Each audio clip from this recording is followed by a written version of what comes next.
Hola, bienvenidos al módulo número 4, parte 1 del curso Aspectos Básicos de la Protección de Datos Personales. Vamos a continuar con esta sesión hablando de temas que ya hemos tocado, pero los vamos a profundizar y vamos a aterrizar toda esta teoría a la realidad. Empecemos. Bueno, aquí hay una tabla inicial de contenido donde observamos que recapitularemos derechos constitucionales, algunas definiciones, vamos a hablar sobre las categorías de los datos, cómo se maneja el tema en Colombia, los deberes de responsables, encargados, también las autorizaciones, la política de privacidad.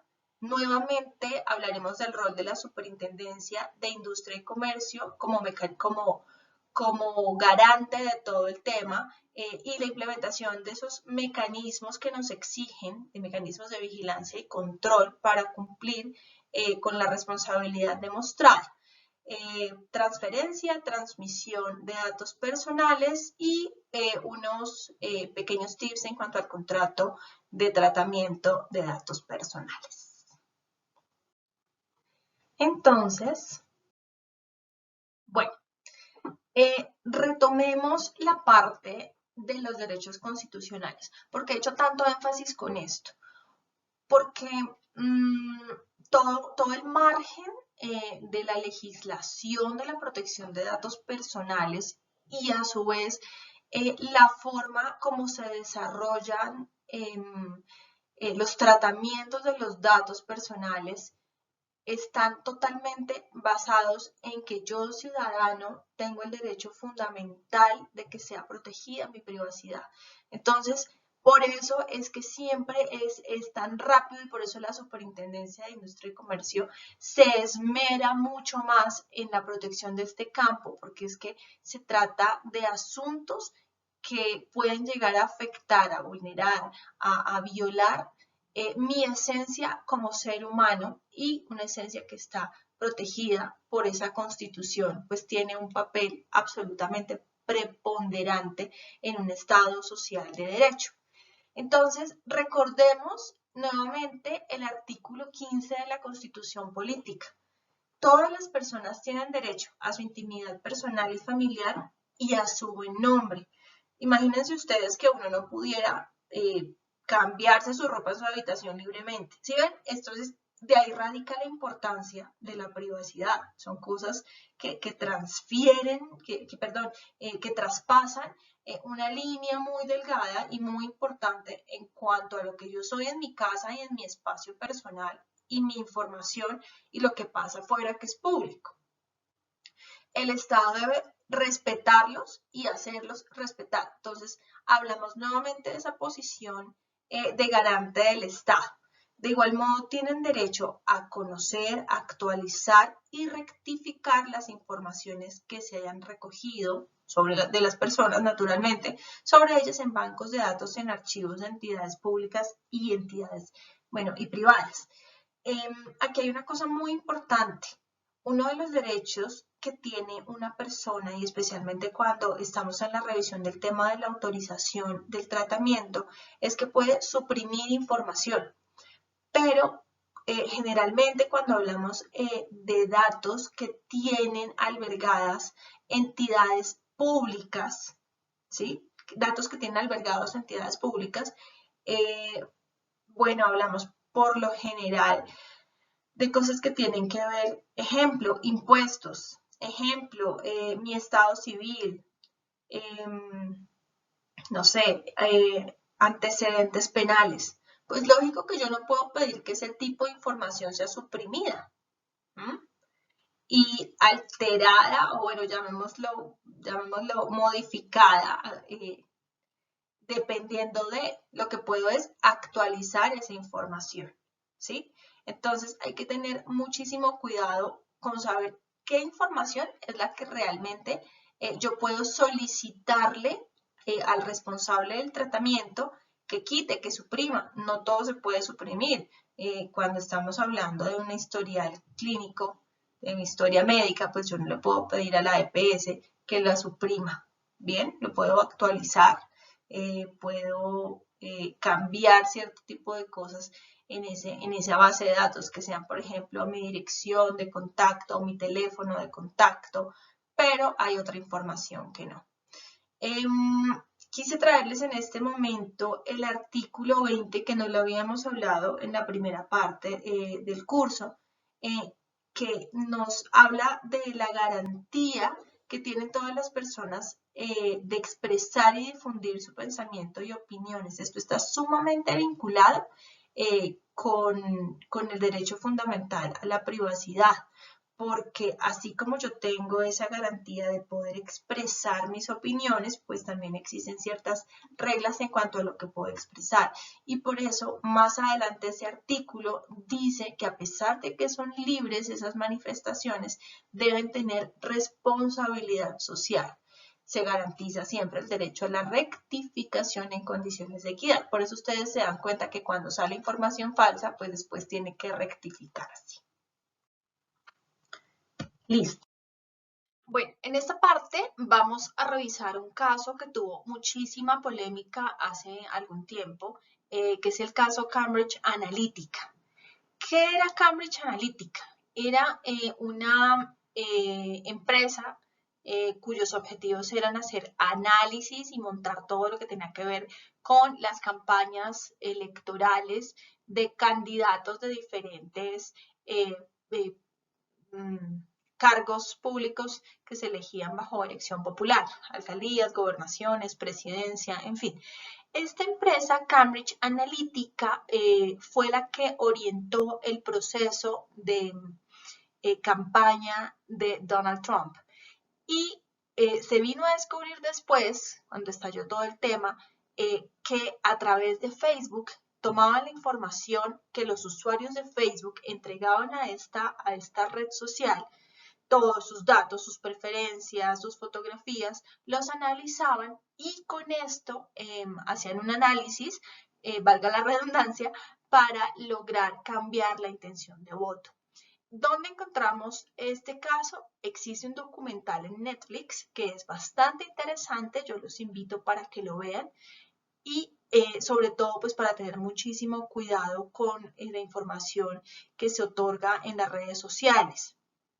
Es un caso sumamente interesante, vieron temas de fotografías, de conversaciones, inclusive conversaciones privadas dentro de la misma red social. Toda esa información, lo que nos cuenta el documental, es que Facebook se la vendió a Cambridge Analytica y con eso lograron de alguna manera hacer unos cambios muy importantes en la intención de voto de las personas. ¿Cómo? Pues obviamente según el perfil, los perfiles que ellos encontraban, el candidato presidencial decía una u otra cosa de acuerdo a un tema, entonces ahí es donde uno sentía esa empatía, uno decía, uy, sí, chévere lo que opina este candidato, voy a votar por él. Así es que funciona este manejo de contenidos. Aquí estamos viendo otras redes sociales en las cuales ponemos también contenido muy importante, privado, todo lo que pensamos, lo que hacemos, para dónde vamos, quiénes son nuestros amigos, nuestra pareja, con todo eso hay que tener muchísimo cuidado. Acá está Instagram, Twitter, Google+, LinkedIn, que tienen información grandísima de nuestro perfil laboral, o sea, pues sabemos que es una red de contactos profesionales muy importantes, pero pues ahí se ve todo. Entonces, ¿cuál es la invitación? A que se den cuenta cómo son de importantes los datos y qué se puede hacer con la información, con los datos y con el pensamiento plasmado de no solo un individuo, sino de millones de individuos, tanto así que se puede poner un presidente. Esto es bastante delicado. Bueno, vamos a hablar acerca de la protección de datos en Colombia, de este desarrollo. Existen más normas, ya las vimos, ya se extendió una invitación para que se analizaran las circulares, también otras normas sectoriales, la ley de habeas data financiero, pero aquí nos vamos a centrar en la 1581 del 2012 y no lo nombramos acá, pero el decreto reglamentario 1377, que es sumamente importante en todo el desarrollo de la protección de datos en nuestro país. ¿Qué nos dice esta ley? nos dice, ok, para tratar información personal, ¿sí? Para que yo pueda llamar a una persona, para que yo le pueda ofrecer publicidad, para que yo pueda tener alianzas comerciales con esa persona, para que yo pueda pedirle sus datos de teléfono, de correo electrónico, su dirección, saber quiénes son sus hijos, tratar o guardar información que tenga que ver con sus datos sensibles como su rostro, sus manos, huellas digitales, en fin, todo lo que ya hemos visto en cuanto a lo que es un dato personal, yo debo tener una política para eso. Entonces, no se trata de que yo coja toda la información y mire a ver cómo es que voy a llamar, qué voy a hacer. No, eso no es así. A mí la ley me dice, ojo, usted tiene que tener una política, tiene que tener un documento, tiene que tener unos principios y un paso a paso de cómo va usted a utilizar esos datos que le están otorgando, que usted está recaudando. Entonces, ¿qué me dice a mí la ley? A ver, ¿cómo yo creo la política? Y más adelante vamos a ver cómo se hace. A través de un manual. Entonces, debe existir un texto que se desprenda del responsable y también pues el encargado, que ya tenemos conocimiento de que es un responsable y que es un encargado. Y ese manual debe contener unos puntos específicos. Esos puntos específicos deben estar al alcance del titular y en general de todo el público. ¿Por qué? Porque nos exigen que sea un manual de conocimiento público. Por eso cuando ustedes entran a las páginas web, por ejemplo, de las aerolíneas, nos damos cuenta de que dice política de tratamiento de la información. Lo hacemos a través de las inmobiliarias, también de las empresas de e-commerce. Cuando compramos un objeto, cuando compramos un carro, cuando vamos a pedir una cita médica. Entonces ustedes se van a dar cuenta que dice acepto términos y condiciones, he leído y acepto la política de privacidad, todo eso va a quedar ahí plasmado. ¿Qué es eso? Pues justamente esa orden que nos da la ley de que debe existir una política pública a través de la cual todas las personas conozcan todos los derechos, los deberes y el contenido en sí de cómo se va a tratar su información. Dice, aplicación de los derechos constitucionales por parte de quienes tienen acceso a esos datos, por supuesto. Como responsable o como encargado del tratamiento de la información, tengo que respetar los derechos de orden constitucional que se albergan dentro de la información personal. Justamente el no respetar esos derechos hace que yo tenga como titular de la información acceso a mecanismos como en este caso lo otorga la Superintendencia de Industria y Comercio, para que esos derechos sean protegidos y a su vez esa persona, esa entidad que no lo respetó, sea sancionada. Proteger los datos contenidos en las bases de datos a través de medidas de seguridad.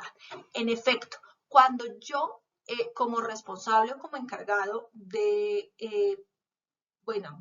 datos personales, pero pues muchas veces son bases de datos gigantes, tengo eso en mi poder, pues lógico que debo tener medidas. Entonces, encontramos que hay contraseñas, hay llaves de seguridad, hay códigos de acceso. Si el archivo está físico, pues una o dos personas tendrán acceso a ese archivo físico.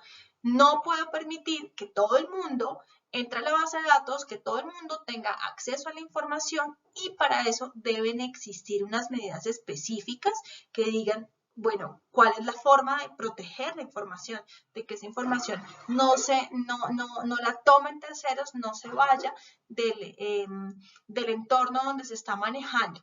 También, por ejemplo, hay documentos de seguridad, ¿sí? Entonces, ¿qué pasa con esos empleados que están encargados de hacer el tratamiento de la información. ¿Cómo hago yo para que esa gente no saque por ejemplo, cuentas bancarias, direcciones, números de teléfono de personas que sean de alto riesgo, que sean importantes? ¿Cómo hago yo para que no existan unas políticas que digan no se puede tener sino acceso de tal manera o de tal otra? O, por ejemplo, solo 2 empleados tienen acceso a esa base de datos. Si pasa algo, los 2 tienen responsabilidad, o bueno, por lo menos son sujetos de investigación. Todas esas cositas apuntan a la protección de los datos y son medidas de seguridad que las veremos en la parte de administración de riesgos, naturalmente.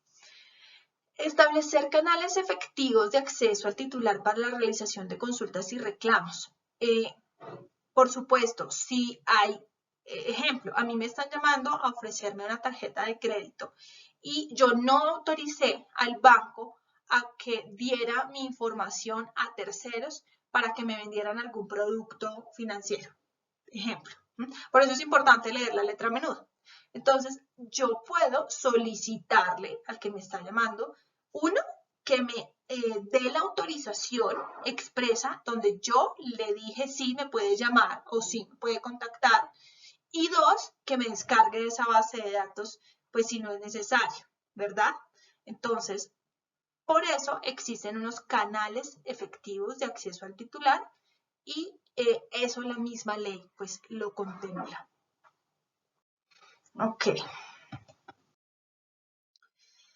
En esta parte encontramos nuevamente la relación de dato público, privado y semiprivado. Esto ya lo vimos a profundidad antes, pero vale la pena recordarlo. Entonces, dato público es esa información que está en bases de datos públicas y que perfectamente yo puedo utilizar sin autorización del titular. Entonces, ejemplo, la información del representante legal que está en la Cámara de Comercio. ¿Puedo llamarlo? ¿Puedo ofrecerle mis servicios? Sí. ¿Por qué? Pues porque cuando uno suscribe su empresa y saca su registro mercantil y todo eso, pues está expuesto a que la información comercial esté abierta, sea de carácter público, y así como yo puedo contactar, a mí me pueden contactar. Si ustedes se dan cuenta, muchas veces cuando uno se afilia al círculo de afiliados de la Cámara de Comercio, le entregan bases de datos, ¿sí? Esa es una de las condiciones. Y uno puede, a su vez, contactar a esos otros afiliados. Y de eso se trata generalmente. Pero ya cuando hablamos de datos privados o semiprivados, pues es una cosa totalmente distinta, porque estamos hablando de la esfera particular. No del gerente, sino del ser humano. Entonces, recordemos, el dato privado es el que solamente me compete a mí y el dato semiprivado es el que, a pesar de que es mío, hay algunas personas o grupos que tienen interés sobre esa información. Ejemplo, las hojas de vida, ¿sí? Es mi información, pero pues en mi empresa tienen que saber, bueno, o la empresa donde estoy empleado tienen que saber información que es mía, pero que para ellos también es relevante. En los datos sensibles, recordemos cuáles son los de origen racial o étnico, mi orientación sexual, política, religiosa, si pertenezco a sindicatos, si pertenezco a partidos políticos.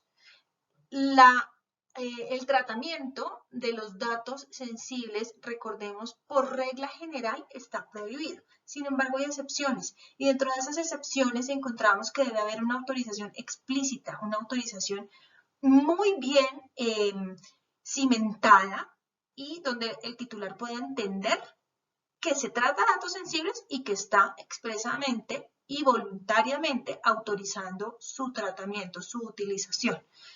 ¿Quiénes más pueden tener datos sensibles excepcionalmente? Fundaciones, ONGs, asociaciones sin ánimo de lucro, finalidades históricas, científicas, estadísticas. Por ejemplo, el DANE trata información de carácter sensible. Y por supuesto, cuando estamos hablando de procesos de orden judicial. Recordemos qué pasa con esos datos. Afectan la intimidad del titular. Eso es muy importante tenerlo en cuenta. Listo.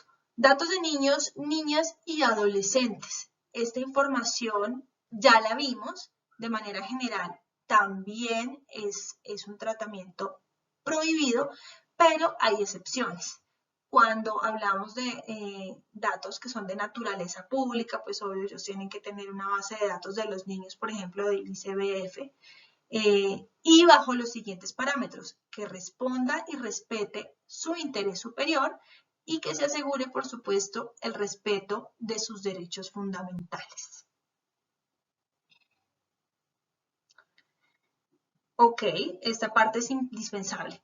Es requisito indispensable que exista una autorización previa por parte del representante del menor previo ejercicio del derecho de ser escuchado, teniendo en cuenta la madurez, autonomía y capacidad de entendimiento del asunto. A pesar de que son menores de edad, no es lo mismo una decisión que toma un niño de 11 años a un joven de 17, ¿verdad? No obstante, para el joven de 17, tanto como para el niño de 11 años, debe existir una autorización de su representante legal, sea de sus padres u otra persona que los esté representando de acuerdo al caso particular. Listo. Entonces, acá recordemos dos roles que son vitales en el tratamiento de la información. Acuérdense que tenemos al titular, que es la persona natural, identificada o identificable, de la cual se desprende una serie de información que nosotros vamos a tratar. Pero, ¿quién trata esa información? El responsable y el encargado. El responsable es el que recauda la información y decide qué va a hacer con ella. Y el encargado es ese tercero al que yo, responsable, le entrego esa información que recaudé y con unas instrucciones precisas le digo qué tiene que hacer. Entonces, primero que nos dice, los responsables tienen como deber garantizar los derechos fundamentales, el derecho del habeas data, que ya lo conocemos en el artículo 15, y es pues, la parte de privacidad. Solicitar y conservar la autorización. Cuando se pide la autorización a la persona para que se pueda tratar su información, es indispensable que el responsable guarde la autorización, porque más adelante pueden haber reclamaciones. Entonces, yo como responsable debo probar la existencia de esa autorización. Garantizar la seguridad de la información, por supuesto, debo tener unas medidas preventivas para que esa información no vaya a ser destruida, no vaya a alterarse de alguna manera, no vaya a descompletarse. Entonces, pues me exigen que haya seguridad en la información. Garantizar la veracidad e idoneidad de esa información cuando está suministrada por el encargado. Voy a ponerles un ejemplo. Yo soy un banco y recaudo la información de un derechohabiente, de una persona que contrató un producto con el banco que se llama cuenta corriente. Corriente. Entonces sabemos que en la cuenta corriente uno puede generar algún tipo de crédito, ¿verdad? Resulta que no se pagó. El titular no pagó la cuota que tenía que pagar. O pongámoslo más fácil, en un crédito hipotecario. Es un ejemplo clarísimo. Entonces, en el crédito hipotecario, yo lo que hago es que contrato una casa de cobranza. Pueda que yo haya castigado o no haya castigado la obligación y le venda a un tercero, a esa casa de cobranza, la cartera. Pero pueda que todavía yo como banco no haya soltado y entregue esa información. Pueden existir muchas modalidades. Entonces, ¿qué estoy haciendo? Ese tercero, ese encargado, va a ser la persona que empiece a llamar y a cobrar. Y me va a dar a mí una información con respecto a ese deudor en cuanto a lo que tiene que ver, no sé, por ejemplo, si se murió, si no tiene trabajo, si se cambió de ciudad, ¿sí? Entonces, en ese orden de ideas, pues yo como responsable debo garantizar que esa información sea fidedigna. Actualizar, rectificar y reportar la información que ha tenido modificaciones al encargado. Por supuesto, si a mí llega ese mismo personaje, me dice, oiga, me cambié de casa, me cambié de ciudad, y yo pongo al encargado, por ejemplo, que le cobre en otra parte, y él me facilitó esa información. O si, por ejemplo, el socio de una agremiación me dice, mire, yo voy a cambiar mi número telefónico, pero yo tengo contratado un call center para hacer las invitaciones a los eventos, un ejemplo más sencillo, pues tengo que informarle a ese encargado, porque no va a encontrar a esa persona o porque no va a poder ofrecer los servicios que el club está ofreciendo. Exigir al encargado respeto y condiciones de seguridad. Esto es muy importante y es un tema en el que fallan muchos responsables del tratamiento, y es en no cerciorarse de que el encargado también tenga una política, de que tenga unos canales de atención al titular, de que tenga toda una estructura montada para poder tratar esa información. Entonces, muchas veces dicen, no, pues yo soy el responsable, yo le entrego al tercero, pero hasta ahí lo dejo. No, eso no es posible. Yo también tengo que cerciorarme de que ese encargado tenga unas políticas de tratamiento de la información. Y de por sí, cuando estamos llevando a cabo el Registro Nacional de Bases de Datos, a nosotros nos preguntan si compartimos la información que recaudamos con terceros. Y si esos terceros existen dentro de nuestra ecuación, debemos cargar sus políticas de tratamiento de la información dentro de ese Registro Nacional de Bases de Datos. Obviamente, tramitar consultas, reclamos, adoptar ese manual interno de políticas y procedimientos, informar al encargado cuando haya una reclamación en curso. Por supuesto, si yo tengo un reclamo de algún titular de la información y el encargado también está tratando esa información, pues tengo que avisarle. Tenemos un problema, tenemos un inconveniente, tenemos un proceso judicial. Y eso es una obligación. Informar a la Superintendencia de Industria y Comercio de las violaciones de seguridad de los riesgos que puedan haber. No sé, voy a ponerles un ejemplo. La base de datos, se le entró un virus a los computadores, bueno, es un ejemplo clásico, y se perdió la información.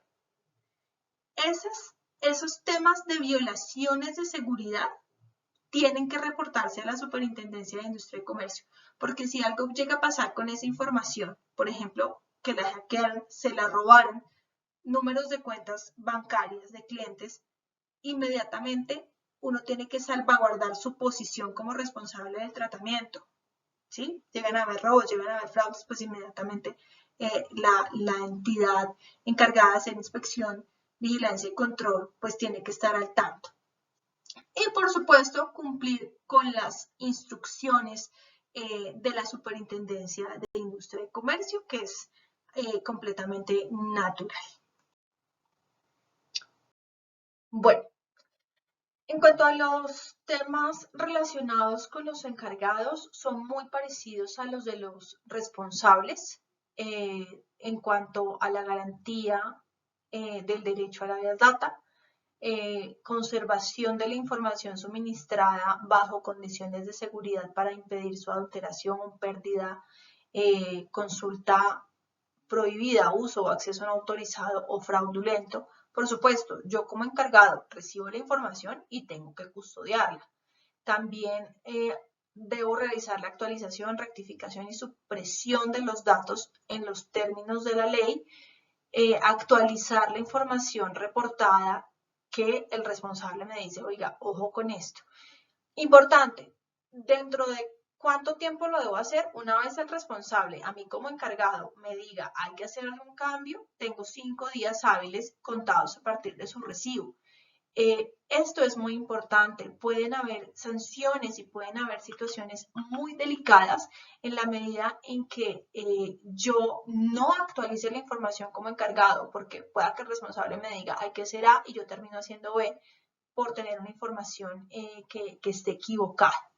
Naturalmente, tramitar las consultas, los reclamos, todo lo que el titular de la información me solicite y, por supuesto, el mismo responsable. Miren en esta parte, también debo adoptar un manual interno de políticas y procedimientos. Muchas veces el encargado también es responsable de información, entonces podemos aplicar esos mismos principios y esas mismas políticas. Cuando yo tengo la base de datos que estoy tratando y hay un reclamo, lo que decíamos ahorita, ojo, hay una orden judicial, ojo, hay esta situación, debe señalarse como reclamo en trámite. También cuando tenemos asuntos relacionados con temas de carácter judicial, nos dice la norma, información en discusión judicial. Esto una vez notificado por la autoridad competente de la existencia de procesos judiciales relacionados con la calidad del dato. El encargado debe abstenerse de circular información controvertida por el titular y cuyo bloqueo sea ordenado por la Superintendencia de Industria y Comercio, naturalmente. Si hay problemas con los sistemas de seguridad y existe riesgo en el tratamiento, también hay que informarle a la SIC. También deben cumplir con las directrices dadas por la SIC. Y esta partecita es importante. En el evento en que concurran ambas calidades en una misma persona, natural o jurídica, como responsable y encargado, le será exigible el cumplimiento de ambos listados de deberes. Bueno. Listo. Llegamos a la parte de reclamos, consultas y canales de atención al titular. Entonces, es importante distinguir las dos formas. Una son los reclamos y otra son las consultas. Los canales de atención al titular simplemente son las formas como la persona puede reclamar o consultar acerca de su información. ¿Cuándo se considera reclamo? Cuando se solicita la corrección, la actualización, la supresión o incumplimiento del deber legal de la protección de datos personales. Ese reclamo puede ser dirigido tanto al responsable como al encargado del tratamiento. ¿A quién se puede dirigir? Listo, responsable y encargado, nuevamente. ¿Qué debe contener? Esto es muy importante porque si yo no pongo lo que debe contener, pues me pueden devolver el reclamo y el término empieza a contar nuevamente. La identificación plena del titular. Entonces, el nombre completo, bien escrito, cédula de ciudadanía, todos los datos que lo puedan identificar, teléfono, correo electrónico, descripción de los hechos que pasó, dirección para notificaciones y documentos que se pretendan hacer valer. ¿Quiénes pueden presentar estos reclamos? Naturalmente, de manera directa, el titular del dato. Pero si esa persona ya falleció, pues tenemos a sus causavientes o a su apoderado. Es importante que si yo voy a hacer una reclamación por una persona que ha fallecido o soy el abogado, pues presente naturalmente el poder que me confieren para poder hacer la reclamación o en su defecto los registros civiles de nacimiento y de defunción pertinentes para probar la calidad de la afiliación. Entonces, el reclamo tiene un término de 15 días hábiles para ser contestado. Ojo, a partir del día siguiente a la fecha de su recibo, del día siguiente. Si este reclamo no es posible de atenderse por parte del responsable o el encargado dentro de ese término, se tiene que informar al solicitante. No le podemos contestar, las razones son estas y se indicará que se van a tomar unos días más para poder responderle naturalmente de fondo y es una fecha que no puede superar 8 días hábiles siguientes al vencimiento del primer término. Entonces, recapitulemos. Hoy yo hago el reclamo, mañana empieza a contar 15 días hábiles. Si dentro de ese término no se puede hacer la contestación pertinente y de fondo, a partir de que se termina el término de 15 días hábiles, tengo máximo hasta 8 días hábiles más para contestarle al solicitante. No obstante, habiéndole indicado las razones por las cuales no se le puede contestar y diciéndole que se le contestará máximo de esa fecha, después de esos 8 días. Si el reclamo está incompleto, ¿qué pasa? se va a requerir nuevamente al interesado dentro de los 5 días siguientes del reclamo para subsanar la solicitud. Aquí me llama mucho la atención, la norma no nos está diciendo que son días hábiles. Existen unas presunciones en cuanto a eso, pero prefiero dejarlo así y que tengamos en cuenta que si no nos están especificando como sí lo hicieron en cuanto al tema de días hábiles para el término de contestación, pues los tomemos calendario por prevención. Entonces, ¿qué pasa? Si quien recibe el reclamo no es el competente para resolverlo, por ejemplo, a mí me están haciendo un reclamo en una oficina de personal y eso tenía que ver con una situación de carácter financiero, entonces tengo 2 días hábiles para trasladar a quien corresponda para que solucionen de fondo la situación. Cuando el reclamo está completo, dentro de la base de datos, yo le incluyo la leyenda reclamo en trámite. Se debe mantener esa leyenda hasta que se resuelva el reclamo. Y en las observaciones hay que anotar el motivo del reclamo. Tenemos ahora la figura de la consulta.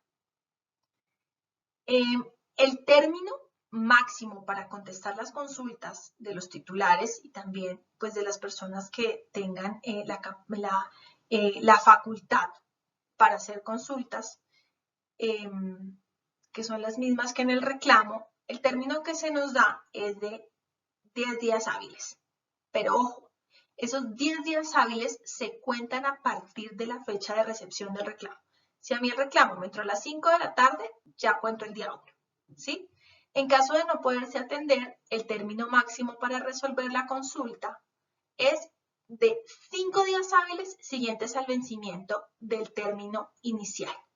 Bien, entonces, aquí hay una franja importante que se debe tener en cuenta. Tanto el reclamo como la consulta son requisitos de procedibilidad para presentar una queja ante la Superintendencia de Industria y Comercio. ¿Qué nos quiere decir esto? Que para yo poder decir, hey, tocar la puerta, señores Superindustria y Comercio, están vulnerando mis derechos de datos, los datos personales, de la privacidad, de los que sean, yo primero debo acudir ante el responsable y el encargado, ante la fuente que me originó la vulneración, y si no lo puedo resolver por ahí, pues ahí sí me voy a la SIC. Cuando nos referimos a canales de atención al titular, hay muchos medios. Tenemos los correos electrónicos, tenemos teléfonos de contacto, tenemos ahora líneas de WhatsApp, tenemos contáctenos o consúltenos en las páginas web. Muchas empresas utilizan las redes sociales como canales de atención al titular, eso es muy común, además es súper eficiente y es muy, muy efectivo además. Y pues ya lo que disponga el responsable de la información, ese va a ser su canal de atención al titular y por ahí deben hacerse las consultas y o los reclamos.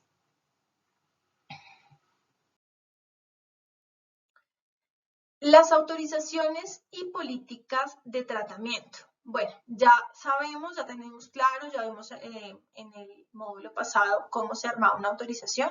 Sabemos que es el consentimiento previo e informado que suministra el titular al responsable. Aquí quiero hacer énfasis en algo y es que por lo general uno dice ese consentimiento debe ser expreso, pero muchas veces no es así.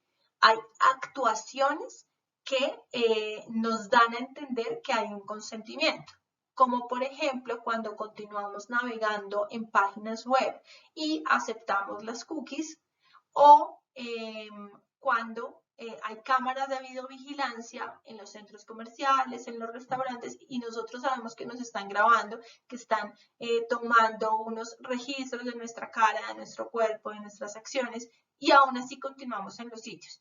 ¿Qué es lo que pasa con las cámaras de videovigilancia? Que deben existir unos letreros donde se diga este lugar está siendo grabado, monitoreado y con ciertos requisitos. Ahí pues ya se le está informando a la persona que se está haciendo uso de esa información, que se está grabando. No obstante, pues no hay una autorización escrita, expresa, donde la persona diga, sí, grábeme, pero sí está dando a entender que lo acepta.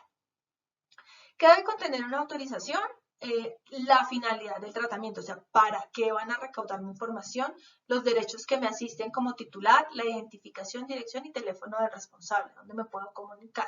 Por lo general uno pone la página web en ese tipo por ejemplo, de letreros de videovigilancia, se ponen las páginas web, consulte aquí nuestras políticas, el tratamiento de la información.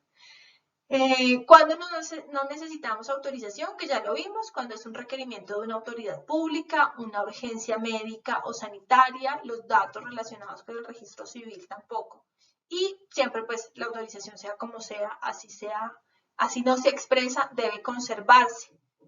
En el caso, por ejemplo, de los temas de videovigilancia. ¿A qué me refiero con que no se expresa? Aunque la persona continuó, yo tenía mi letrero puesto, esa es la muestra como yo digo, mire, yo sí tenía una forma de mostrarlo y esa persona lo autorizó, ¿sí? A eso me refiero. Bueno, las políticas de tratamiento, bueno, hay unos procedimientos internos que también son indispensables para que quienes están dentro de la organización manejando los temas relativos al tratamiento sepan cómo hacerlo. Hay mecanismos de vigilancia y control, ya hablamos que la autoridad encargada es la Superintendencia de Industria y Comercio. ¿Cuáles son las sanciones y cuáles son los criterios que la Super tiene para llevar a cabo esas sanciones? Las sanciones pueden ser multas hasta de 2.000 salarios mínimos mensuales legales vigentes. Ojo, esas multas pueden ser sucesivas. También se puede suspender el tratamiento de la base de datos hasta por 6 meses. O sea, si yo tengo una base de datos de 1.000 contactos y me sancionan, son 6 meses en los que no puedo tocar la base de datos, ni puedo llamar, ni puedo pedir, ni puedo enviar ninguna publicidad, nada. También puede ser que haya cierre temporal de operaciones o que haya cierre inmediato y definitivo. ¿De acuerdo a qué? Al criterio de la SIC. ¿Cuál es su criterio? Dimensión del daño o peligro, beneficio económico del infractor, reincidencia en la comisión de la infracción, renuencia o desacato a las órdenes de la SIC o también reconocimiento del investigado frente a la infracción. Bueno, dándole continuidad a la presentación, vamos a ver este aspecto que es el contrato del tratamiento de datos personales. Entonces, obviamente cuando hacemos un contrato de tratamiento de datos personales, acá estamos viendo entre el responsable y el encargado, tiene que quedar muy claros los puntos sobre los cuales se va a trabajar con respecto a esa información. Lógico, conforme a los principios que tutelan los derechos de ese titular. Se tiene que salvaguardar la seguridad de las bases de datos, entonces especificando cómo van a ser esas medidas de seguridad, qué pasaría cuando haya fuga, por ejemplo, de información, son brechas de seguridad de la información. Y bueno, hay que realizar el tratamiento de datos con la finalidad que los titulares hayan realmente autorizado. Obviamente tenemos que guardar la confidencialidad y todo esto está reflejado en los principios, ¿no? Los principios que ya vimos y que más adelante abordaremos, pero es esencial que entre el encargado y el responsable queden establecidos estos puntos, dando aplicación a las obligaciones del responsable bajo su política de tratamiento de datos personales. Nosotros ya hemos tratado el tema de la transferencia y transmisión de los datos. Recordemos que la transferencia es cuando el responsable y el encargado que se encuentra ubicado en Colombia o el encargado que se encuentra ubicado en Colombia envía la información a un receptor que a su vez es responsable del tratamiento. Ese responsable se encuentra dentro o fuera del territorio colombiano.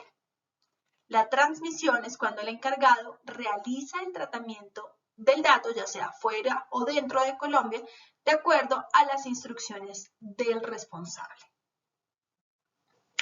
También tenemos transferencias y transmisiones internacionales. La ley 1581 del año 2012 nos presenta este escenario en su artículo 26. Y para que este tipo de traspaso de información se lleve a cabo, deben existir unas medidas que sean garantes, y ahí es cuando hablamos también de los estándares de protección de datos personales para las regiones, que eso ya lo vimos, en cuanto a ese equilibrio en el tratamiento de la información. Entonces debemos tener, si no tenemos una autorización expresa del titular, la Superintendencia de Industria y Comercio tiene que validar esa transferencia o transmisión que es de carácter internacional. Este principio es muy importante. El principio de responsabilidad demostrada es, yo diría que la columna vertebral de la Ley de Protección de Datos Personales, porque una cosa es uno tenerla en el papel, pero otra muy distinta es llevarla a la ejecución y sobre todo recibir esa vigilancia que nos está haciendo todo el tiempo la superintendencia en cuanto a eso. ¿Cómo es que yo le demuestro a la super que yo sí cumplo con esa ley? Con el principio de responsabilidad demostrada. Nos dice la naturaleza jurídica del responsable cuando sea el caso, su tamaño empresarial, teniendo en cuenta si se trata de una micro, pequeña, mediana o gran empresa, de acuerdo a la normatividad vigente. ¿Qué quiere decir esto? Que esa responsabilidad va acorde al tamaño de mi empresa, acorde a mi infraestructura. Yo no puedo tener, por ejemplo, contratado un departamento gigante donde tengo un jefe que es el oficial de protección de datos personales y 5 personas a su cargo, cuando yo tengo una empresa que no pasa de 25 personas. Entonces, también me miden de acuerdo a eso. O no puedo tener una gran empresa donde hay una sola persona que hace todo, pero además tiene otras responsabilidades de gran envergadura. Eso la superintendencia lo observa con muchísimo detenimiento. La naturaleza de los datos personales objeto del tratamiento, por supuesto, eso también lo va a mirar la SIC. ¿Cuáles son esos datos? ¿Sí? Entonces, si yo estoy tratando, por ejemplo, con datos de carácter sensible, pues debo tener unas medidas mucho más grandes.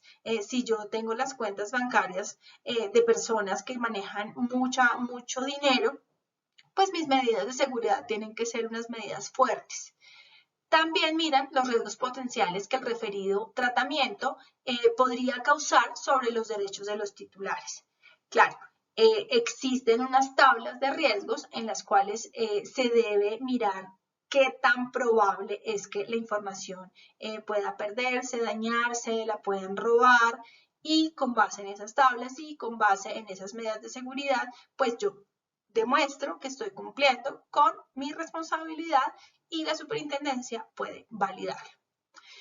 Políticas internas efectivas. Entonces, ¿cómo puedo yo realmente demostrar este asunto?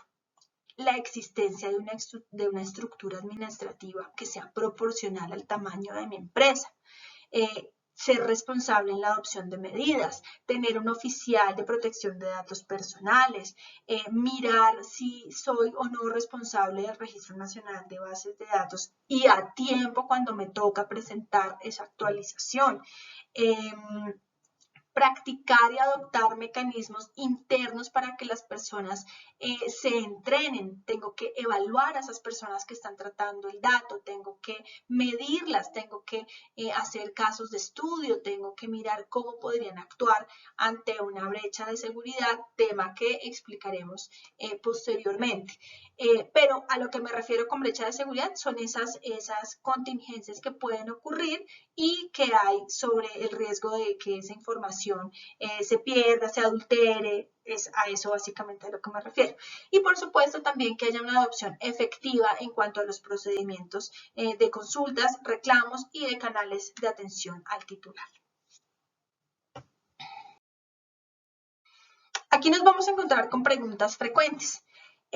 Por ejemplo, los responsables deberán solicitar autorización de los titulares de bases de datos ya obtenidas para continuar con el tratamiento.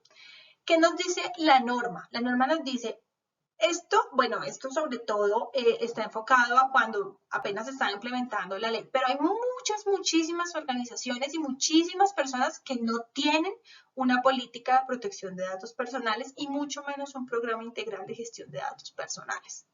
Entonces, yo, por ejemplo, tengo una base de datos con la que trabajo y digo, bueno, ahora, ¿cómo voy a hacer? Tengo que empezar a solicitar las autorizaciones. Entonces, la ley me dice, ahí está el tema del aviso de privacidad, donde me dice, usted puede poner un aviso, un aviso en un periódico de amplia circulación, en su página web, ya pues se mirará con detalle, donde diga que se está haciendo tratamiento de datos personales.